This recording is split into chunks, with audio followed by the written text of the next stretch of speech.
Hi, HRN listeners. We're celebrating our 15th anniversary, and we have a really fun campaign and an ask for you. This 15th anniversary tour is aiming to bring you closer to unique food and music experiences in some of the most exciting cities in America. All the while, we're raising funds to support our work empowering the next generation of food system storytellers through our fellowship programs. Here's how it works. Donate to HRN and be entered into a raffle in the city of your choice to win a dinner for two at a noteworthy restaurant and tickets for two to a concert at a prominent local venue. We have incredible partners in New York, Los Angeles, Philadelphia, Nashville, Las Vegas, Charleston, Asheville, and Ardmore, Pennsylvania, who have donated a meal for two and two tickets to a concert of the winner's choice. And all donations help fund our fellowship programs, where we're helping to build essential workforce readiness skills and food system storytelling skills. Check out heritageradionetwork.org/15 to donate and enter to win today. That's heritageradionetwork.org/15. Thank you.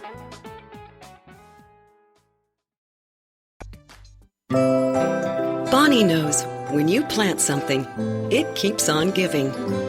Growing from friend to neighbor to community. Generations of gardeners have trusted Bonnie for fresh, healthy vegetable and herb plants. Rely on Bonnie for quality plants, help, and support. Bonnie, gardening with you since 1918. BonniePlants.com. You're listening to heritageradionetwork.org, a nonprofit member-supported radio station. We're millions strong, with folks tuning in from over 200 countries. We are education. We are entertainment. We are the future of food. May is our membership drive. Become a member and support us while receiving e-newsletters, advanced invites, special discounts, and a membership card. We need your support. Visit our website and click the donate button to become a member today. Thank you for believing in us, and enjoy the show.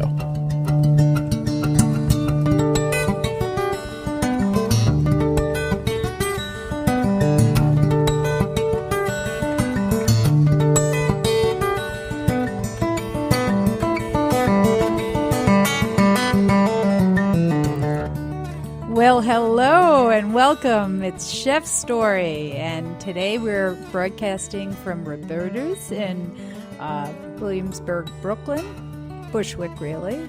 And we've got a great guest today. It's actually May Day, and sunny and summery, and so I think we have the perfect guest.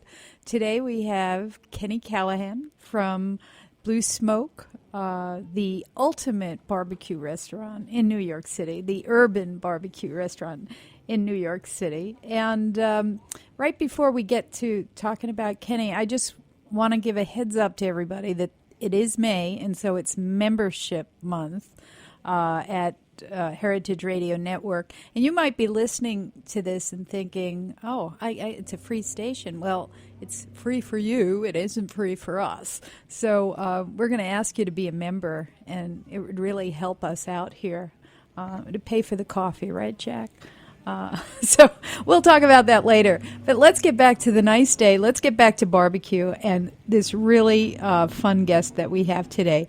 So Kenny Callaghan has really had an interesting time becoming one of the ultimate pitmasters. He started, well, we're going to get into his early life and how he became a chef, but he's a mainstay of the Union Square group, hospitality group, and he spent 9 years at Union Square Cafe.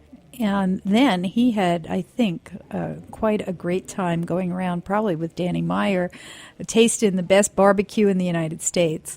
And with those people's level of perfection and authenticity, he's managed to bring to us New Yorkers some of the best barbecue we can ever eat. And not only that, he opened Blue Smoke and Jazz Standard and has been perfecting his craft there. But he is one hell of a guy because he's the co-founder of the Big Apple Barbecue Block Party, which is going to take place this June 8th and 9th. And we're going to talk a little bit about that. But welcome, Kenny. Thank you, Dorothy. Pleasure to be here. I mean, I'm talking to the guy who you were voted Best Barbecue by Time Out New York, and one of New York Magazine's favorite restaurants, top 100 restaurants. So let me ask how a boy from New Jersey becomes a pit master. Where did you start eating barbecue out in New Jersey? You know what? My parents used to drive to Florida every year. Really? I was one of those kids in the back seat without a seatbelt. So on a 1,200-mile journey. Where would you stop along the way? Just these roadside places. I don't even really remember them. Because I was so young, and it was are we there yet? Are we there yet? And was it a station wagon, by the way? Oh, with the paneling on the side. You betcha. Wouldn't have it any other way. And my father was, a fan of barbecue. So we'd wind up in these places. So I was eating it at a young age. I was actually born in New York City. And then my parents moved out to New Jersey when I was like 3 and a half. Mm-hmm. And then, once I kind of, so we were going down to Florida, and then we stopped going down to Florida. And then, so I still had this love of, like, ribs and, pork and pulled pork. And, so from then on, I was going to, the Chili's and the Applebee's of the world. And if it was some kind of steamed rib with some liquid smoke in it and some sweet barbecue sauce, and the ribs are falling off the bone, it was edible. So, I was still a kid. Yeah, right. I didn't have that many options. Right. You had memories, brought back memories. Exactly. Taste memories. So that's really neat. Did you eat barbecue when you were in Florida as well? Because they have some really good barbecue down in Florida. I've had. Yeah. It's kind of hazy. I was younger. So it was just going through the Carolinas. Yeah, Carolinas to Georgia.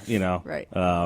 And then once we got to Florida, I was probably at the beach, and who knows if I ate it all week. Right. So did you always want to be a chef? Interestingly enough, no. I started out, I wanted a job. I was 14 years old, and my brother knew a guy that worked in the local pizzeria. And I started at 14, which I don't even think is legal to work at age 14. But I was working at 14 and washing dishes and making pizza dough, and I did that for a couple of years. How did they make the dough back then? With a Hobart and flour, water, yeast, salt, sugar. Was it a decent dough? It was all right. The pizzeria is still there under the same name. Okay. I know the owner still. All right. So it's been there. It's been there a good 30 years.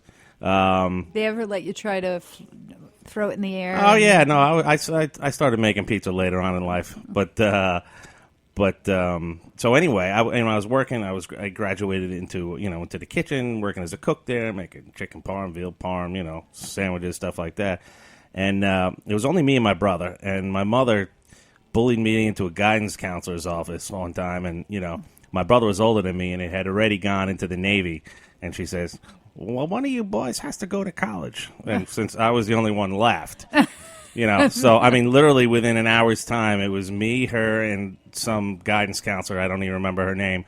And, well, you work at that pizzeria. You cook now. Maybe you should go to culinary school. And I was just like, at this point, I just wanted to get out of this guidance counselor's office. I just had to go. It was like, between my mother, God rest her soul, and this guidance counselor, they were just annoying me at this point. Right. And so I said I agreed to some stuff that who knew. So you didn't want to be an astrophysicist? No, I just wanted to hang around and have a good time. At that point, I didn't really know what direction I was headed in.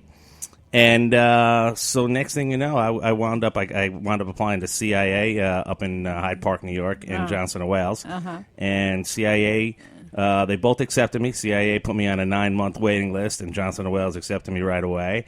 And your mother wanted you out of my mother wanted me to go to Johnson and Wales, coincidentally. So went up to Providence, and it was an interesting experience. The way those two schools work, CIA, they start you off with, hey, here's your knife, and here's how you hold a knife. Here's how you sharpen a knife. Here's how you chop a vegetable. Here's how you cut a carrot. Here's how you do a brunoise. Here's how you do a julienne. And in Johnson Wales, it's just totally different. It's just How did they start? they throw you in the middle of the curriculum wherever you wind up. So I literally had sauce and skills would be where you'd start. That's where you get your knife kit in CIA or in Johnson Wales or whatever. And I wound up having that like towards the end of the year. So my first class was AM cafeteria at McNulty Hall in Providence, Rhode Island. And McNulty was the largest dorm in downtown Providence. And it was my first class was cooking breakfast and lunch for 1,200 people. Your first class? And I had to be there at 4:30 a.m. in the morning. So what did they have you doing? What the a first shock day? that was! I will have you know. Literally, the first day, they give us the menu. They give us our knife kit. I didn't even have a knife at that point. They give us our knife kit. They give us the menu for the day, and they start breaking us up into groups. So you're going to handle breakfast. You're going to handle lunch, whatnot. And so I had to make the chicken veloute soup for lunch. And, the chef says to me, he hands me my knives. He's like, all right, we got to start with we got to make a roux to tighten up the stock and, thicken the soup, whatever. I looked and I said, well, what the hell is a roux? So needless to say, it was a rocky little start there in Johnson & Wales. But I got the hang of it and, So did you stay there a couple of years? I stayed there 2 years, 2 years culinary, and then I wanted the extended program, so I did 2 years business as well. So, oh, wow. So then, and what did you do when you graduated? Graduated in 1988 and went back to, now I was delivering pizza at the same pizzeria. And why was that? You wanted to go back home, or you didn't? No, yeah, I just didn't have a backup plan. So again, not planning. Went home and I was like, all right, I'll get a job. Maybe September, or October, whatever. I'm not really worried about it.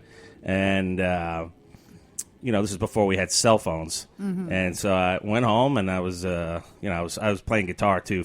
I started playing guitar when I was 12. So I was playing. I get home, I'm partying with all my friends. Playing in a rock and roll band, had a nice, fresh, hot little girlfriend, and one of the kids from that I was in college with, a nice Irish kid from Long Island named Tommy. My mother loved him because my mother was right off the boat from Ireland. So Tommy would come pick me up. We'd go back up to Providence, and then if he was ever coming home, he'd drop me off in Jersey and then go out to Long Island and pick up. So my mother knew Tommy, and like I said, it was before cell phones, and Tommy calls while I'm out, carousing or whatever one day and says, yeah, tell Ken I got a job for him in the city. Oh, my gosh, your mother was overjoyed. Oh, my God. I got home, and she's like, Tommy's got a job for you, and you're calling him right now. So I'm going to call him after I eat, and I call him up, and I took the phone into the other room, and I was just like, yeah, don't ever talk to my mother again on the phone. So where was the job? Wound up at the Helmsley Palace Hotel, working for Leona Helmsley back in the day when her and Harry... That's across from St. Patrick's Cathedral. Correct, All yes. Right. It's now the New York Palace. And that's when Leona and Harry they would come to the Christmas parties and everything. Oh, really? So, yeah. She bring the dog? She didn't bring the dog, but we knew when she was on 38th Street. We knew when she was on 50th. We knew she was on the first floor. We knew she was on the third floor. Whoa. We were well informed when she was rolling through. So it was quite an experience. So in the hotel there, I worked in a bunch of different departments, and this was during the first Gulf War when I guess Saddam invaded Iraq. Right. I mean Kuwait. Kuwait, And then, so then, next thing you know, there was a little bit uncertainty, and occupancy in the hotel started going down. And then the chef, since he liked me, kept just moving me all over the place to protect me as long as he could. Because You must have been good. I was good, and I was one of the young kids that wanted to be there. It was a union environment, so sometimes those environments can be tough and maybe non-productive for some of the people that are in that environment. Yeah. And I was one of the young, hungry kids that wanted to learn. Right. So he kept moving me around, where I got a lot of different experience. Banquet, started off in room service, then went to brunch. I was doing brunch by myself. I'd have to be there at 5 in the You morning. learned that from the first day at Johnson You're and right, Wales. exactly. Daddy. Believe me, it paid off. It paid off. But even back then, this was in so this was in '88. We were getting $32.50 for eggs Benedict at the Wow. Palace. Yeah, for that would brunch. be like getting $60 today. I'm Right. sure. Well, we did shave some black truffles on top of it, so I guess that's where you justified it. Yeah. And so anyway, he moved me around. I was doing banquets, everything. I was in the French kitchen, latrine on, and then finally he calls me in the office. He's like, "I can't protect you any longer." So he laid me off, and they had already laid off, several hundred employees throughout the hotel, and then wound up working at the Russian tea room for a couple of years, and then did my time there, and then they closed. That was, yeah. And then so I took my resume and started running around. I grabbed the Zagat guide, and I wound up at Union Square Cafe. All right, well, we're going to take a little break here. And when we come back, that's a story we want to hear.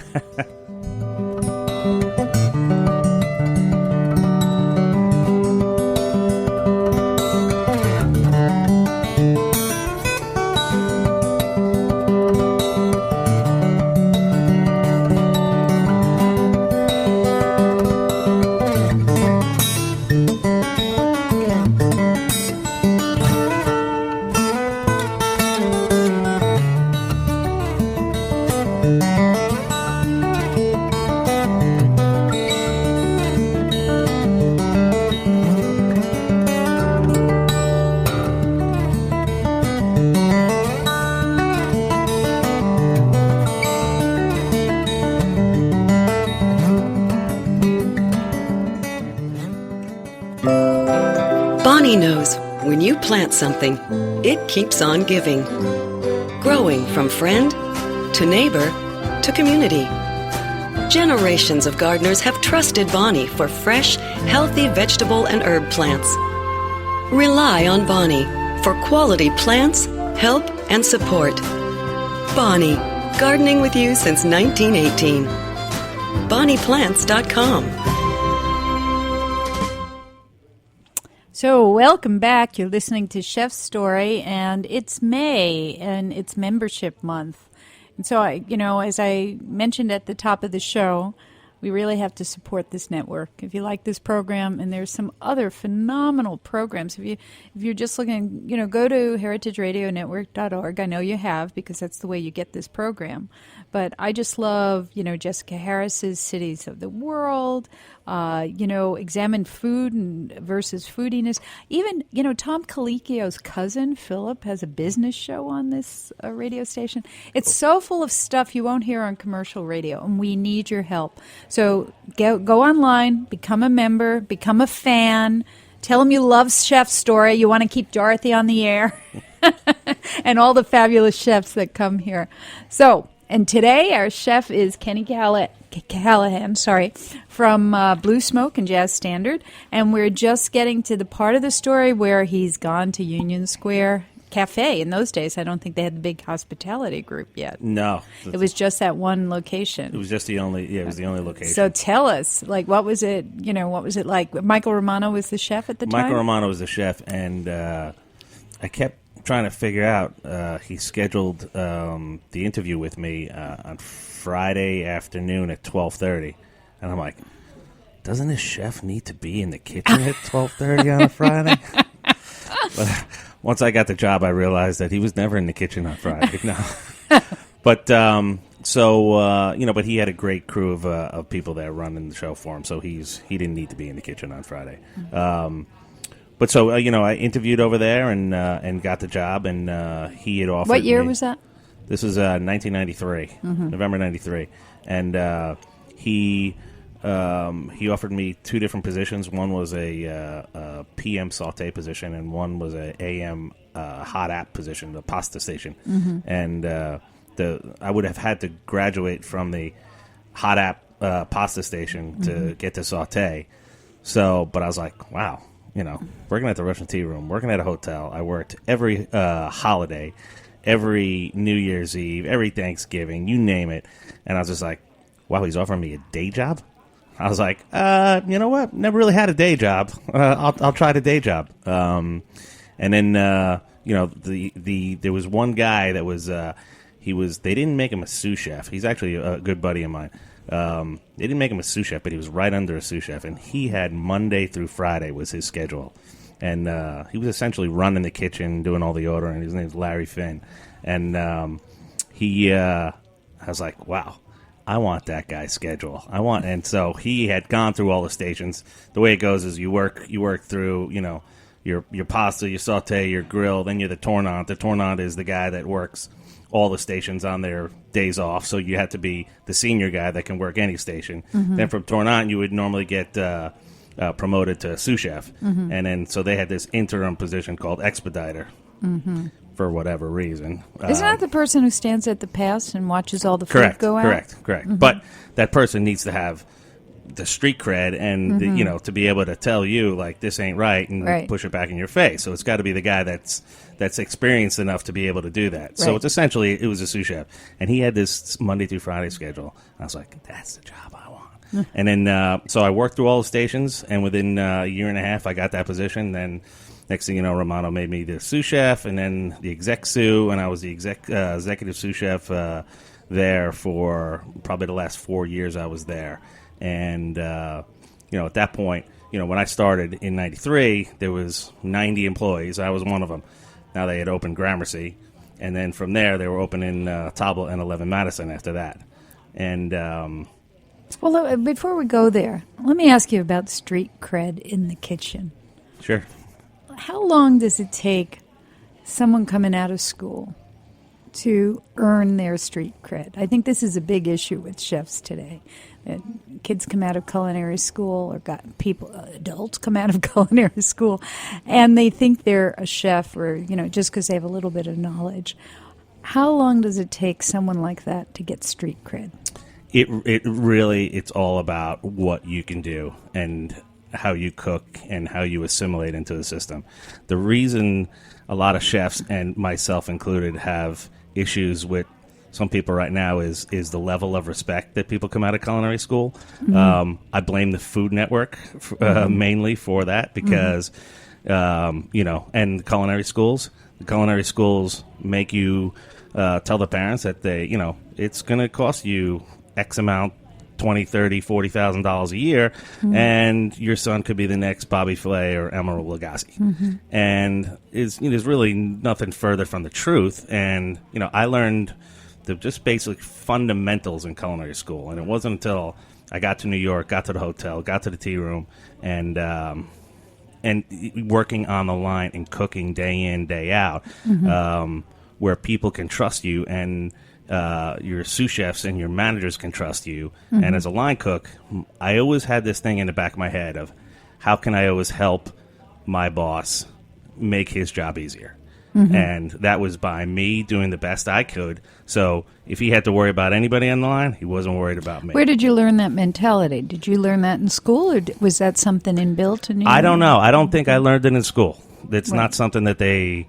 Yeah, back then in Johnson & Wales, it was somewhat a little bit unorganized, the curriculum at the time, compared to what they have now. Now they have facilities that are just unbelievable. And the structure and the curriculum is just way different than it was when I was there. I don't know. I think it was just my hardworking instinct. You don't find any of the people coming out of school having similar philosophy? Oh yeah, no. I'm not saying, I'm not creating a broad stroke that nobody's like that, but there are kids that they'll absolutely. But that's across the board, even in journalism school or art school or whatever. And I agree with you. I think I'll defend the Food Network a bit, because I'm much older than you. And before there was a Food Network, people couldn't even understand everything that went into making a dish. Right. I think that there's a lot of good programs on the Food Network where even the Rachel raised, she's actually getting people to not be afraid to go in their kitchens anymore. Right. I mean, this society has come so far from food. So I think it gives people interest. any young person going to school today has stars in their eyes. And I don't think, I'll defend my fellow schools. We don't say to parents, your kid's going to be Bobby Flay.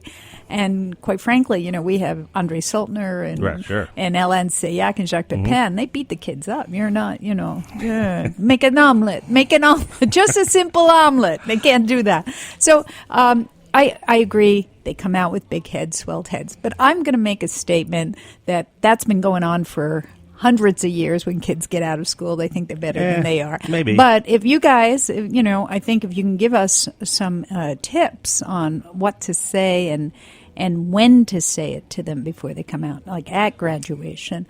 But even before that, it's that respect, I think, in the kitchen. And Gordon Ramsay I have an issue with because he doesn't show respect in the kitchen. No. And I just can't believe, that he runs his own kitchen. No, there's no way to run a kitchen like that. It's not.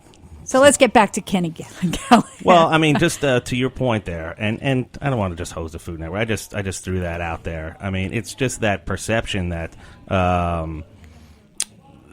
that you're going to be on TV, and to your point, the Food Network has done tremendous things with bolstering what it is to be a chef and making it popular. Because when I started being a chef, it wasn't the most popular thing to do, People criticized the Beard Foundation when they started giving awards. They said, how can you say one chef's better than the others? Stylistically different. Do you say Picasso's better than Titian or Michelangelo? It's just a different style. So, but look at what the Beard Awards did for chefs. They brought them out from the kitchen saying, this is an art.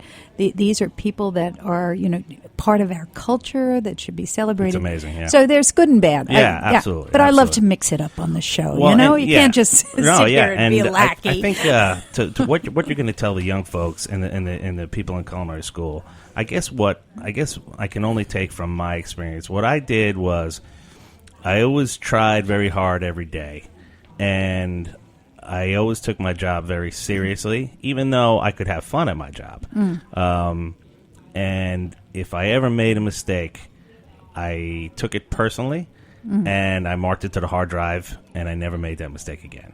And that's what gave you street cred. That's what my question, really started out with. What gives you street cred? And it's not having a big head thinking you're going on the Food Network. What you have to prove your stripes you have to in prove the yourself kitchen. Along the way. So how long does it take for someone to get to be an expediter? Could you do it in 2 years? Yeah, I mean, I've seen kids come out of culinary school that are just like, whoa, wow, these kids are like so far ahead of where I was. And then there's people that are, somewhat clueless and should not be in this industry. Right. So do they get shook out because you're not going to keep them in the kitchen if they can't? Well, we can't keep them in the kitchen, and the most important thing for me is to give everybody honest feedback. Like right away, like, hey, wow, you did this good today, but you got to work on this communication, cleanliness, your sanitation, and you just kind of tick things off, because what we do is we like to give a lot of feedback right up front, so that people know where they stand. People want information. People want to know how they're doing. So I would imagine you put as much emphasis as a chef on management style. Absolutely. Sourcing your food, all the food elements. I would think you're a benchmark type restaurant on what is that secret management sauce in the kitchen. I'll tell you what, I learned a tremendous amount from Michael Romano. Really? What kind of stuff? I mean, he was the one, I came from, 2 union houses. And 2 different unions. I was in Local 6 and Local 100. So it was the local, the hotel restaurant union, and then it was the restaurant union at the restaurant tea room. So those were fairly abusive environments. If you were at the restaurant tea room and you were a waiter, and these waiters were making almost 6 figures back in the day. They were like, it was an iconic place that, even after the whole dinner rush was gone, Carnegie would let out, and the whole place would fill up at 11 o'clock at night. So these people were, used to making a lot of money, and they'd been there for 20, 30 years.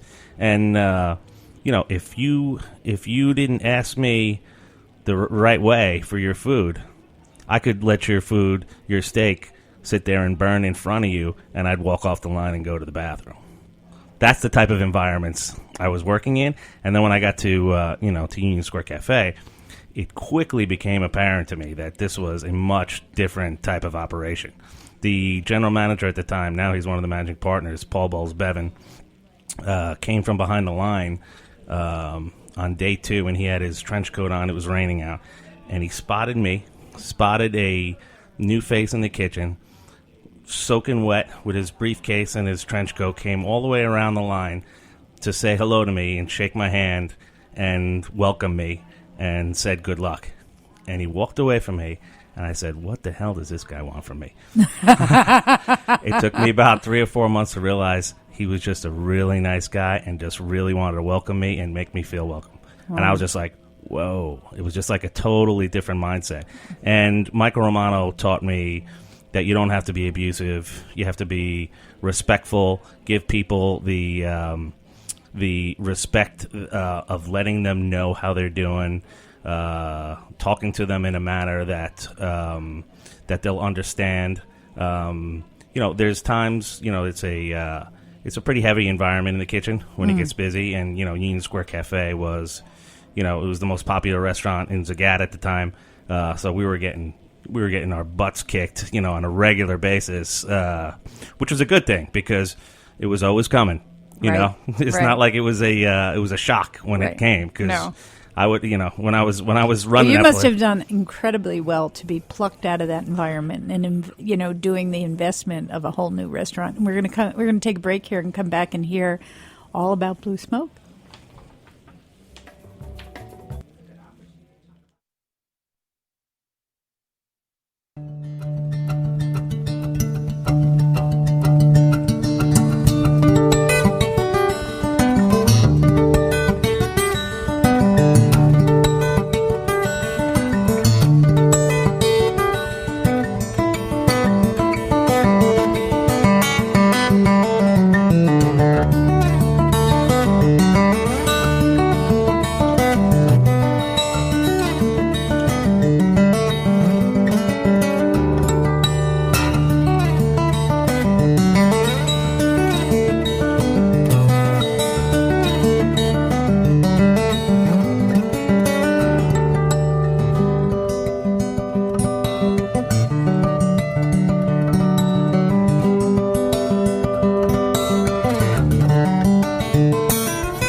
Welcome back. You're listening to Chef's Story, and I'm Dorothy Cann Hamilton.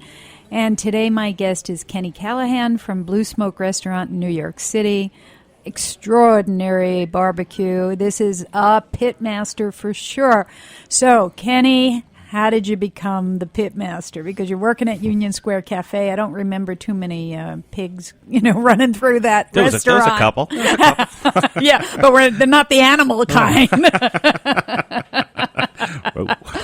Hey, we can say anything we want. It's internet radio. All right, cool. Good to know. So I had been there 8.5 years, and Danny had grown up in St. Louis, and St. Louis is one of those kind of ancillary barbecue hubs. It's not Memphis, it's not the Carolinas, it's not Kansas City, but it's like that next tier of barbecue places, barbecue hubs, and there's plenty of good barbecue in St. Louis. So Danny grew up eating barbecue, and he had, at this point, was just in the process of opening Tabla and 11 Madison Park, right there adjacent from Madison Square Park, and his brother had a place. I mean, his cousin James had a place up on 27th Street between Park and Lex, and Danny just had this idea of opening up a barbecue joint, and they chose me. Him and Michael chose me to be the guy. I had Union Square Cafe pretty much dialed in, and it was running smoothly. So they knew I knew how to run a kitchen. They knew I knew how to cook. So they knew a lot about me. I mean, I had been there for 8.5 years. You must have been terrific for them to invest in you like this. Yeah. Well, you know what? So what happened was Danny had sent me on a recon trip, and he had done some recon earlier, so he sent me on a recon trip to Carolinas, Texas, Kansas City. Memphis several times, and then the trip was, let's go see if we can actually do this in New York City, because it was kind of really not really done before. You needed an outdoor space to smoke and stuff. Yeah, like that, right? yeah, and just the fire department FDNY regulations were pretty intense, and so he sent me around. I talked to a lot of people. I cooked with some people. I hung out with some people. And one guy in particular he sent me out to see was Mike Mills. And Mike was a 3-time grand champion at Memphis in May. And for barbecue competitions, there's 3 major ones in the country. There's the Jack down in Tennessee. There's the American Royal in Kansas City, and then like the Super Bowl of barbecue competitions is Memphis in May. And Mike was a 3-time grand champion at Memphis in May, and he had a couple places in Southern Illinois. He was branching out to Las Vegas, and he was the one that basically showed me how to take my fine dining techniques and use it towards barbecue. I mean, not that he taught me anything about fine dining, but he taught me how to barbecue, essentially, because I had never really done it myself. But since I had been cooking, for 12 years at this point in New York, you could talk shorthand. I could, yeah, exactly. I knew the deal. Yeah. Let's say, yeah. And so I was a quick learner with him, and he told me one time, he's like, there was a couple people that I try and done this before and mentor and whatnot. He's like, but nobody got it like you did. And wow, that's something. And you know what? It was one of those things where he gave me some advice right away that you can't take any shortcuts. You have to actually get in there, get your hands dirty, and understand it and do it yourself over and over again, because it's not something you can read in a book. It's not something that you can do once or twice and be able to get it. So he helped me out a lot, and then came back to New York and met with Danny and Michael and said, let's do this thing. And so then we wound up taking over that space, his cousin's space, on 27th Street between Park and Lex. And it was a restaurant called 27 Standard, and then Jazz Standard was in the basement. And we closed it, renovated it, and we opened up Blue Smoke upstairs and then reopened Jazz Standard downstairs. So how is Blue Smoke different from the other barbecue joints in the city? Interesting question. I guess... I guess for to begin with, I think Blue Smoke was kind of like the first one, and a lot of people saw what we were doing, and they were like, "Okay, wow, these guys can do this in New York. Why can't we do it in New York?" So I think we kind of blazed the trail a little bit for everybody else. And as you look at not even barbecue restaurants in New York, but most barbecue restaurants around the country. They're all individual. So like cooking one style of barbecue, for instance. So if you're in North Carolina, you're cooking whole hogs. And if you're in Eastern Carolina, you're putting, the vinegar sauce on it. If you're in South Carolina, you're putting the mustard-based sauce on it. If you're in Texas, sometimes you don't even want sauce. And, they're all like, in Texas, they're cooking beef. In Carolinas, they're cooking hogs. In Kansas City, they're cooking brisket. In Texas, they're cooking brisket, beef ribs. But so it's all individually specific to one location by, A, what kind of woods they have, B, what kind of animals are raised there, and then their sauce profile and rub profile type thing. So we opened barbecue in Blue Smoke. What we wanted to do was pay homage to all the different regional styles from around the country. Now, a lot of the barbecue restaurants in New York that have followed suit are particular styles. They're either a Texas style. Hill Country is specifically Hill Country is the Hill Country from around Austin, Texas. I just had some Franklins, actually. I was down there a couple weeks ago. Nice. Nice. And they had hot sauce. Yeah. And so, so they do a Texas thing. And there's other people that do Carolina barbecue. So we try and just put a little bit of the different regional styles together in one location. And on top of that, I think we're what I have always done is, like, if some people say they love Blue Smoke for a reason.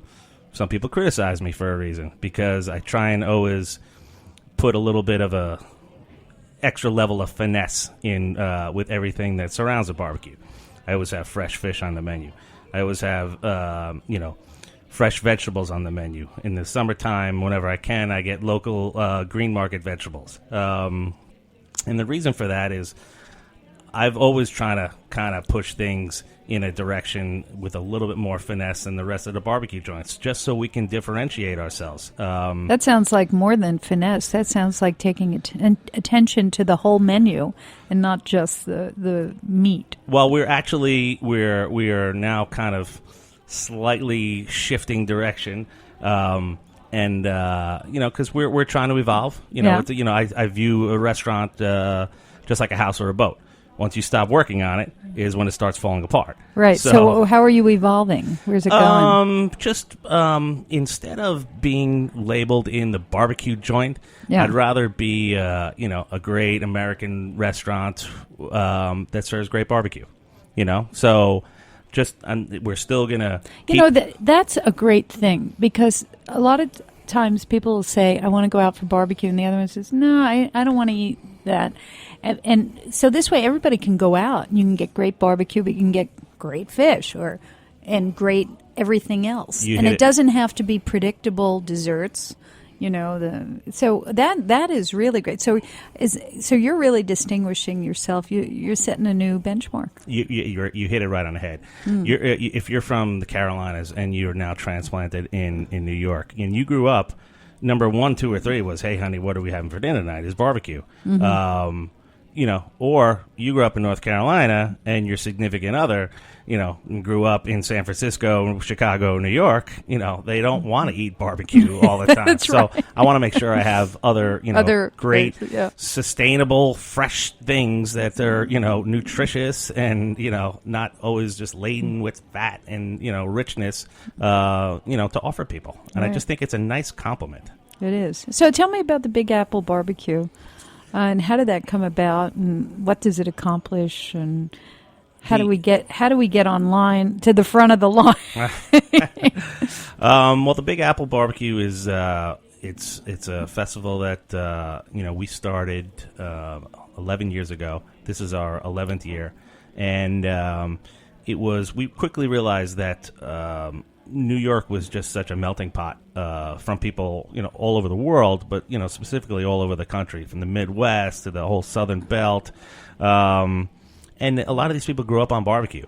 And barbecue is somewhat like politics or religion. That if you're a hardcore Republican, you don't vote Democrat. If you're, Roman Catholic, you don't go to the synagogue. Right. So if you're from Kansas City, you don't understand Memphis barbecue. Mm-hmm. If you're from South Carolina, you don't understand Texas barbecue. So what we quickly realized, being that we tried to pay homage to all the different regional styles from around the country, someone from Carolina would come up and eat brisket or whatever, and they're like, "That's not barbecue.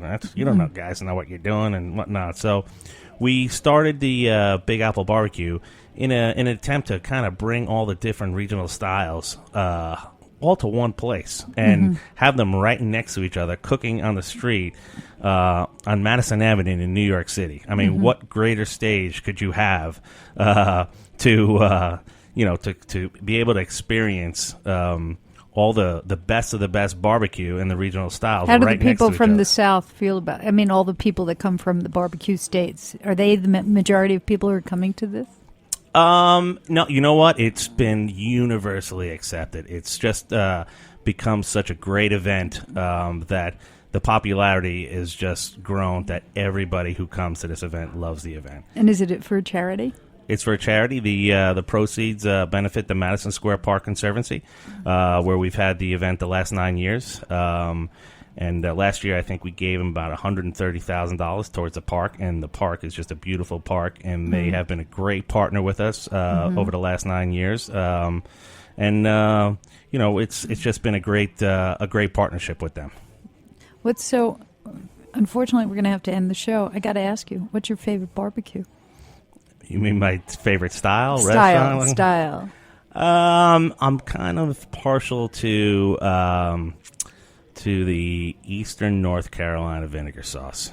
Really? I know you have sauces. You've made your own sauces. Are they vinegary? I have a Carolina style. I have a whole bag of sauces right there. I know. I'm looking at it. I can't. Okay. I have a Kansas City sauce. I have a Memphis style sauce, and then the Carolina sauce is that, Eastern Carolina, chilies, pepper, vinegar, goes great and cuts through some of the richness of some whole hog, pork shoulder, you name it. Wow. And so when I go to Blue Smoke, what should I order? What's your favorite thing to cook there? What's my favorite thing? We should start out with a nice dozen oysters. Woo! And then move on to a nice plate of brisket or some ribs. Brisket for me. I'm a New York girl. There you go. Okay, well, Kenny, it's been great to have you on the show. I really appreciate you taking the time to come out today. Dorothy, the pleasure has been mine. Well, thank you. And thanks to our listeners. Remember, become a member. Become a member. And we'll see you next time.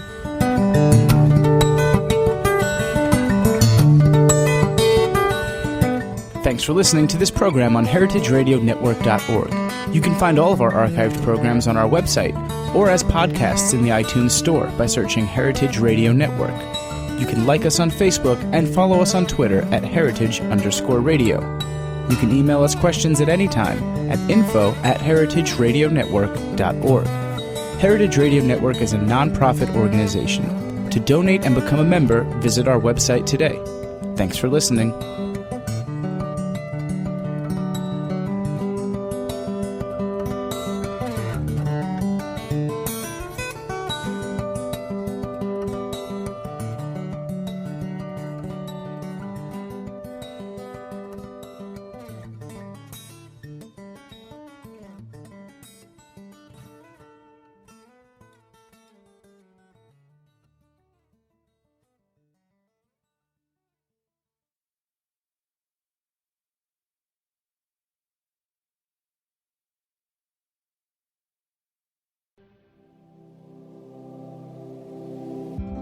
Hey there, I'm Lee Ullman here with some big news from the National Young Farmers Coalition. We're partnering with Heritage Radio Network on a special season of The Farm Report. It's all about what's happening with the Farm Bill and how it impacts farmers and eaters. I am growing diversified vegetables on land that's been in our family for 150 years. And so with the pandemic, gentrification, property values going up, we had to sell the land and we lost it. Join us as we uncover the untold stories behind this massive piece of legislation that shapes how we grow our food, what we eat, and so much more. The problems we have had, those are things that come from earlier Farm Bill and USDA policy, right? Like Earl Butz, get big or get out. It's my responsibility to know not only what I'm eating, but then like how that all came to be. And realize wow, this piece of legislation, all this money, it's technically something that I support as a taxpayer. While Congress debates the next Farm Bill, this is not just an invitation to listen. It's a call to action. Be part of the conversation. Subscribe to the Farm Report on Heritage Radio Network, wherever you listen to podcasts.